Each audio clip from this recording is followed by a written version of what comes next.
attention from others. Attention need. That's the next plane. Now your problems become little more subtle. They become more emotional. Once the basic things are fulfilled, the basic thing is sex, death and worry. Sex, fear and worry. Then you come to the attention need. Others' attention. As long as you are a lifestyle based person, you continuously ask for others' attention. You feel you are happy or you are expanded if so many people give attention to yourself. That is why do people die to become celebrities? To become a celebrity, people do all sorts of things. All sorts of things. Why? Because being a celebrity gives you a boost. You feel you are somebody much bigger. You feel you are more than life size. You feel you are more important. Otherwise, you do not know the problems of being a celebrity.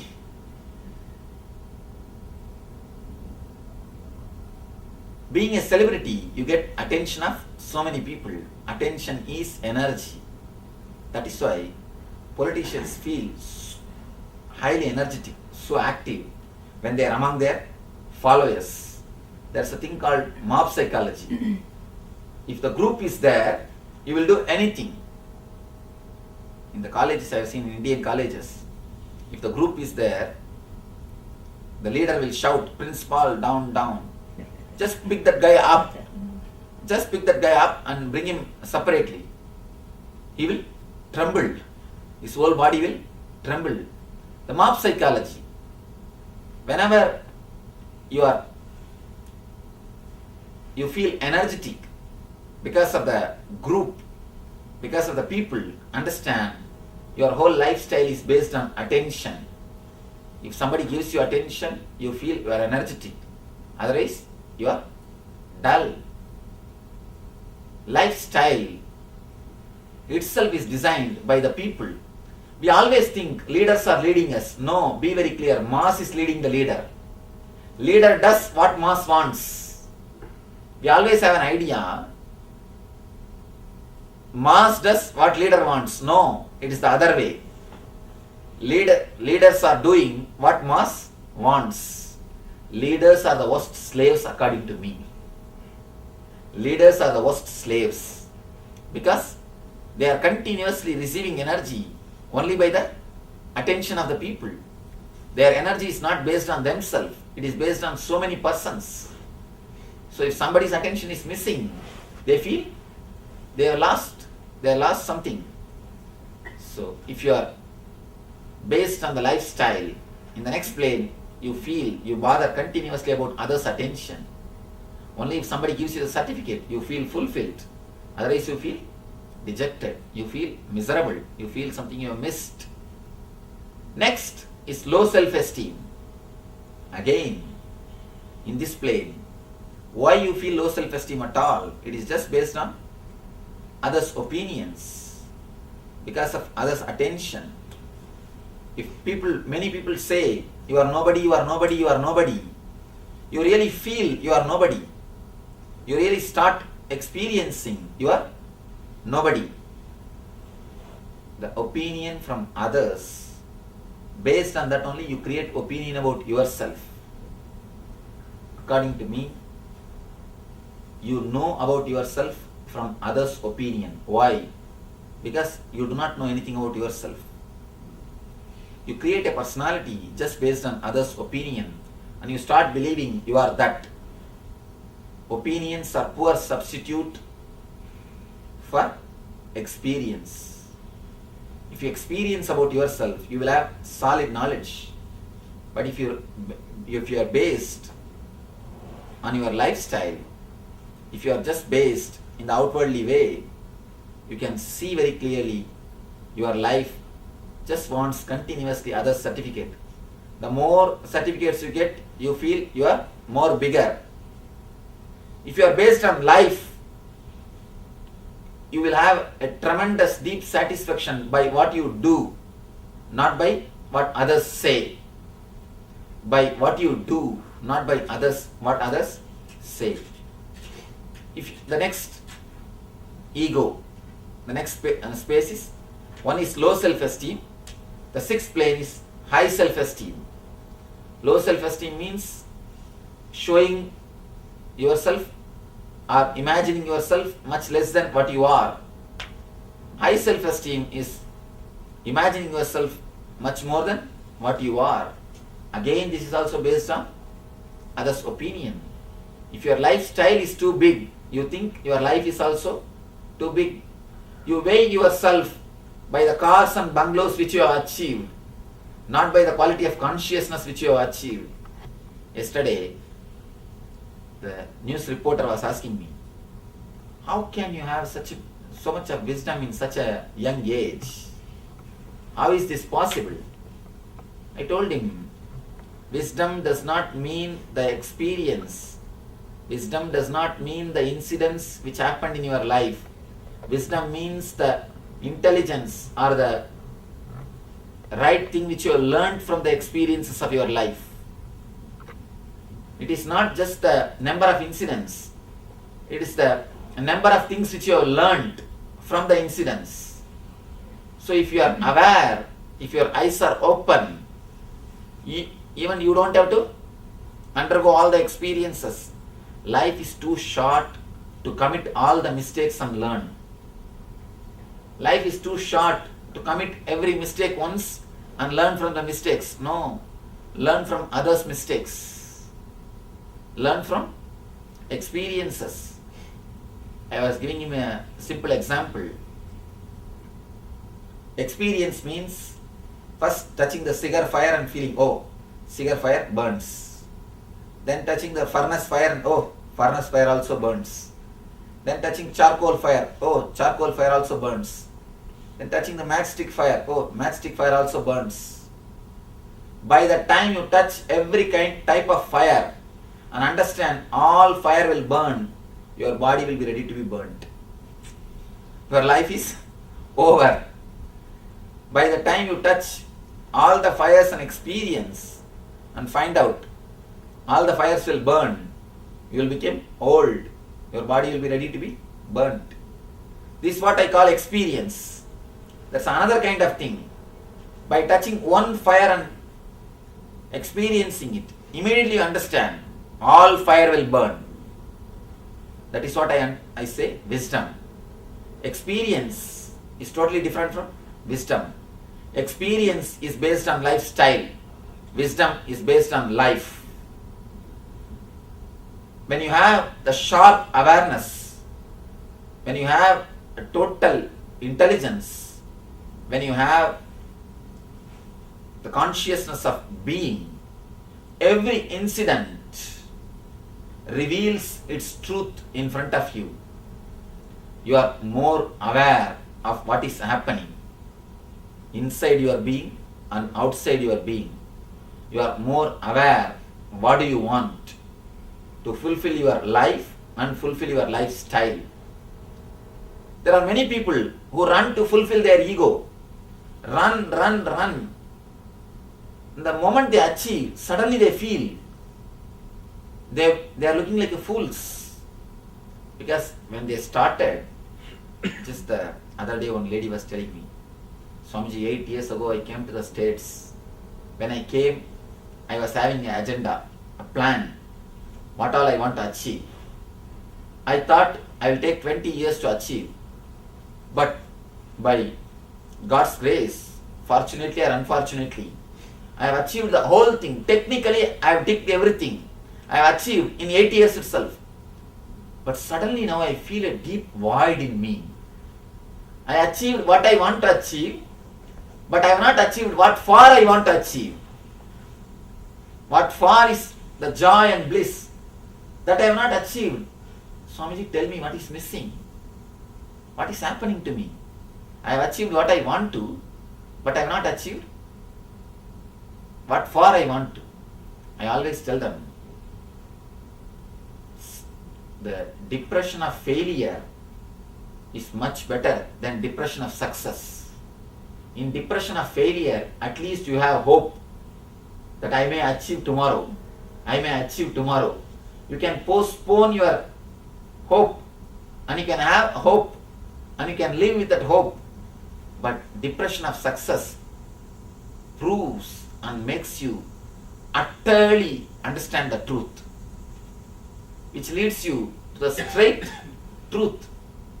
As long as you have a hope, it acts like a buffer for you. You don't feel the truth directly, but the hope, when the moment the hope is removed, the moment you start facing the reality, the moment you start experiencing the truth without the buffer, truth hurts. It is too much. You are left you are left in a deep depression. You have nothing else to achieve. You have nowhere to go.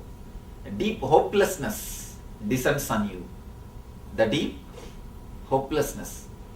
And from this point, 3 roads are available to you. This is the point from where you can take in this someone of these 3 roads. One is drugs, which majority of the people decide. When you achieve the success of, when you reach the step, the success of depression or depression of success, you are successful, but you have not achieved what you really wanted to feel. You achieved what you want to achieve, but you have not achieved what for you want to achieve. Then the depression leads you in a place from where 3 roads are taking. One is drugs. Not only drugs means, not only I mean only alcohol or marijuana, all these things. Even food addiction is an addiction. Any addiction is addiction.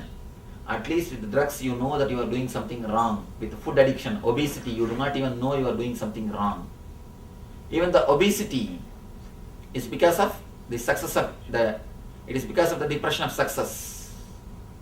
The countries who achieved the depression of success, all the countries are obese. Because they achieved what they want to achieve in the lifestyle, but they have not achieved the life itself. The life is sold for the sake of purchasing the lifestyle. You sell your eyes to purchase paintings. You sell your tongue to purchase the food. You sell your legs to pay for dance class. Lifestyle is achieved, but not the root core of the life itself. In the rat race, there's a beautiful saying. The biggest problem in the rat race is, even if you win, you are a rat, that's all. Even if you win, you are a rat. So, continuously, to prove your ego, you run. And finally, you feel like a fool. I have seen the people who continuously run. See, when you start to achieve something, you run. The moment you finished it, you suddenly feel the desire has disappeared. And I have seen many people coming and telling me, when I wanted to get a car, I thought the moment I get my car, my life will be heaven, Swamiji. Nothing else is necessary. But now I feel nothing much has changed. Nothing is happening. The moment you achieve, you understand the whole thing is just your own imagination, your own feeling, your own thing. And the moment you achieve the one more thing, you realize you have paid too much for your desire. There was no such a deep desire, but you wasted so much of your time and energy in fulfilling that one desire. So the moment you run behind the lifestyle,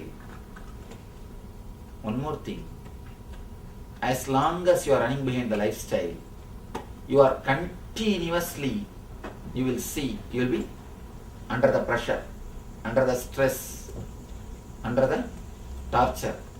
You will be jumping from here to there or there to here continuously, this way, that way, this way, that way, this way, that way. No time to rest and enjoy. Rest and live. Ultimately, a deep discontentment. That's the ultimate result of life. A deep discontentment. That is the seventh plane, the seventh emotion. If you are based on the lifestyle, you know, deep discontentment is the result which will come to you in the end. There's a beautiful story of a king called Yayadi in Mahabharata. This guy said to be a man of greed, had all sorts of pleasure and enjoyed it for 100 years. When the death came, he is not ready to die. He says, no, please give me just only 100 more years. Death said, no, you already lived 100 years. Yayadi said, please do something. Death said, all right, if any of your sons are ready to give their life, then I will extend your time. One son said, all right, I will give my life. He gave and he was extended 100 years more. Again after that 100 years, the end of these 100 years, death came and this guy said, no. I do not know how these 100 years passed. Please don't come so quickly. Death said, what is this? All right, one more extension. After all, you are a big king. Again the third time. Death said, no, this time no extension is possible. But somehow he went and got the recommendation of some god and the recommendation worked out. That death allowed, all right. So the same way it continued for 10 times. 10 times, 100 years. And after the 10th time, Yama says a beautiful word to the Yayadi, that king. You are pouring ghee to put the fire off. You are pouring ghee to put the fire off. Can you ever achieve that? Can you ever quench your discontentment by putting more sensory pleasures, increasing your lifestyle? Suddenly Yayadi had a glimpse of realization. Satori, the first glimpse of realization. Yayadi gets and he realizes, yes, why I forgot to look back. Now I understand. How much of ghee you pour, fire can never be quenched by the ghee. So how much of life I may have, I can never feel satisfied. So lifestyle can never fulfill the life itself. And the quantity, number of years can never make you feel fulfilled. Only the quality of life can make you fulfilled. Don't add years to your life, add life to your years. If you are in the mission of adding years to your life, you will never end. You will end only in discontentment. If you are in the mission of adding life to your years, be more aware. When I say add life to your years, I say three things. Live in the present moment. Have more awareness. And be totally conscious. When I say awareness, I am speaking about the outer world. When I say consciousness, I am speaking about the inner changes. Live in the present moment and have deep awareness about what is happening around you, and have deep consciousness. Have deep consciousness about what is happening inside. These three will give you the glimpse of what I say life, or energy, or experience, or samadhi.